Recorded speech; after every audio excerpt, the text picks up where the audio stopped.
When I first found out about doing a personal educational philosophy in this course, my first reaction was one of sheer terror. The thought of me coming up with something like this so early on in my teaching journey was so daunting, to say the least. But these two have given me the best head start for this assessment. I want to be the kind of teacher that I want my own children to have.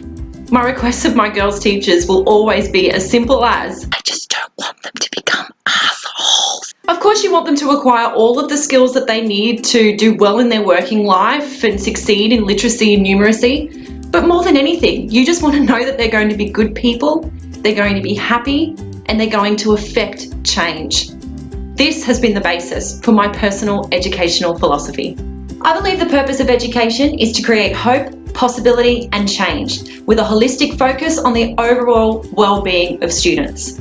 This is my quest for social transformation and justice, and I firmly believe that it starts in the classroom, shaping a community of critical thinkers and an empowered generation. I believe in students acquiring literacy and numeracy skills, but also skills in understanding the world around them and developing the hope that it can be better.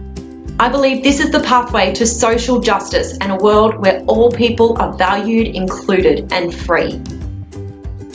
The Academy is not paradise, but learning is a place where paradise can be created that allows us to face reality even as we collectively imagine ways to move beyond boundaries, to transgress. This is education as the practice of freedom.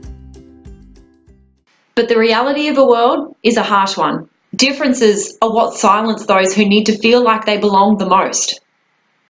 Can learning take place if in fact it silences the voices of the people it is supposed to teach? And the answer is yes. People learn that they don't count. And even though we are a heterogeneous society filled with difference and diversity, these differences and combinations of these differences affect who gets what sort of education. What? In my pursuit for excellence and equity, I can't be naive. I need to recognise what is wrong and work to fix it. It almost feels like I'm sending my kids to battle. You beautiful young minds! I am here to grant you with an awareness of your agents of socialization and how they have circulated meanings that have shaped your beliefs and actions.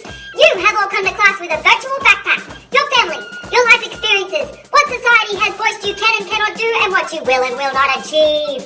But through my progressive pedagogy, I will provide you with tools to explore post-structural analysis principles and look critically at the world around you to ask for yourself, should this be different? I can arm you with the courage to transgress and transform society. This is social justice in education.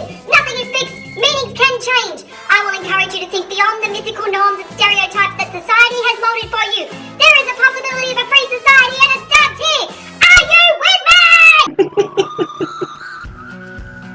Through presentation of both traditional and transformative texts, I can open the floor for students to think critically about them and deconstruct these repetitions that shape our view on the world, creating new patterns of repetition and enriching the curriculum with inclusive forms of literacy. This will be my classroom norm, not to study difference, but interlock with it. Critical pedagogy becomes a project that stresses the need for teachers and students to actively transform knowledge, rather than simply consume it.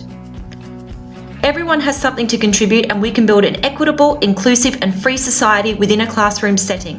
While I know the needs of the Australian curriculum must be met, I can make it relevant and accessible to all the cultural frameworks within my classroom.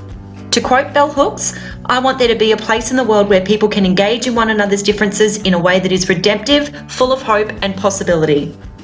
The well-being of my students will be at the forefront of my teaching. Everybody's educational journey is different and everybody will experience success in many different ways. My view on holistic education recognises there is no one best way to accomplish success. My focus will be on personal learning pathways and how individual students learn and what is required for them to prosper while respecting their interests. This is a priority covered under our professional standards for teachers, knowing our students and how they learn. This includes students with diverse cultural, religious and socio-economic backgrounds and physical, social and intellectual development of students. This will require an involved effort for positive relationships, not just with students, but their parents and the whole community. The importance of an open dialogue and building trust within the community is vital, particularly for those with diverse backgrounds and our Aboriginal and Torres Strait Islander communities.